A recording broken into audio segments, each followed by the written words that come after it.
Hi guys! Nagpapanday kami ngayon. Ito yung sitwasyon ngayon dito sa bahay ko. Sobrang kalat. Ayan. Kanina pala, bumili kami ng coco lumber na 2x3. Ito yon 2x3 at 2x2. Tapos ilang pirasong bala. Ayan. Umulan kanina. Yan, bumaha dito sa sa balkon. Kaya gumawa kami ng kanal para yung tubig ay pumunta doon. Ayan po. Yan, gumawa kami ng kanal. Kaya sobrang rulusak dito sa palibot namin. Yan. Kaya yung asawa ko gusto talaga niya may sahig dito. Kasi pag umuulan nga naman walang sahig, lupa lang dito. Ayan yung nangyayari malusak. Kawayan lang pala yung isasahig namin dito para maganda siyang tingnan. Gumawa lang din pala ng temporary na hagdan dito. At ito yung taas ngayon. Nailagay na yung isang plywood. Ito, yung isang plywood. Bali, dalawang plywood na yun na nakalagay dito. Tapos puro ipot nga pala, tinanggal ko lang. Bali, meron pa kaming available na dalawang plywood. Kasi lalagay pa yan dito. Diyan, ipupuno pa yan. At yung iba, ilalagay gagawing bintana. Sobrang taas dito. Ayan. Excited na ako magkaroon ng sahig dyan sa balkon. Dito, pag may time at maglalagay din kami dito ng tawid na bubong. Dito sa side na to. Grabe guys, kasi kanina, pagbili namin ng coco lumber, pagdating namin dito sakto sa bahay kubo, lumakas bigla yung umulan. Tapos biglang nagbaraha na dito sa lupa, kaya nagpabasa kami para gumawa ng kanal kasi kawawa yung ibang mga manok kapag hindi kami gagawa ng kanal. Yung mga tubig kasi nandito na sa loob kanina. Kaya sobrang basa kami ngayon, pati yung asawa ko basang-basa din yan. Hindi pa kami nagbibihis kasi makakapagbihis pa kami pag umuwi kami mamaya sa bahay. Magbabangka lang din kami pauwi sa bahay. Wala kasi yung motor. Meron kaming bagong doggy dito. Ngayon yung unang araw niya dito. Sigurado iiyak yan. Hello, Miyu! Miyu! Miyu! Bantay ito dito. Another bantay dito sa bahay kubo. Bali, 4 na aso na yung nandito namin. Nag-iiyak siya.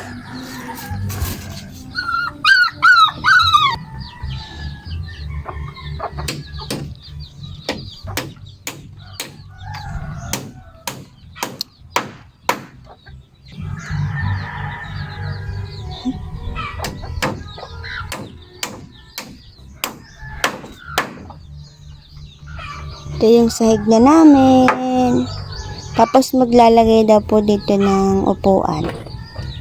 Tapos upuan dito sa side na to. Tapos doon maglalagay pa ng bubong. At maglalagay ng hagdan dito. Asan ba ang hagdan mo? Dito o doon? Dito? Doon pala.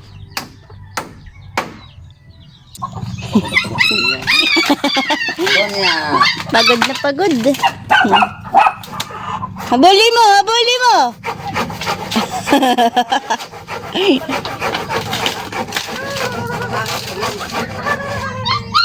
Inaana. Sinasapol ng bulik.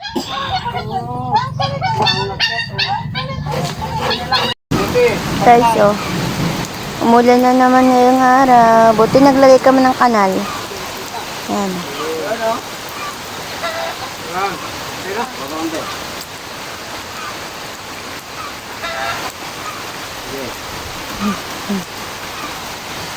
Sa atin nini.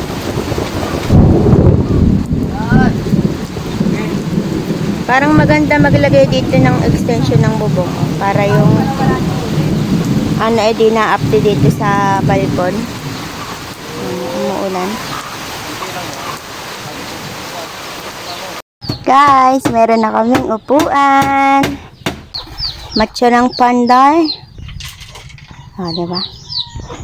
Hindi na magre-reklamo si nanay sa upuan. Malapad yan. Kasyang-kasya ang puwet na dyan.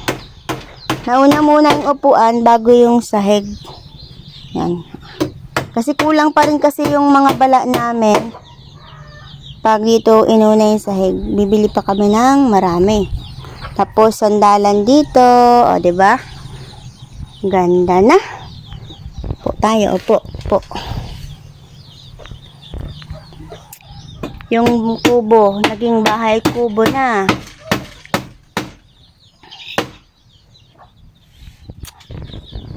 Ayan, mainit na. Kanina, umulan dito na naman.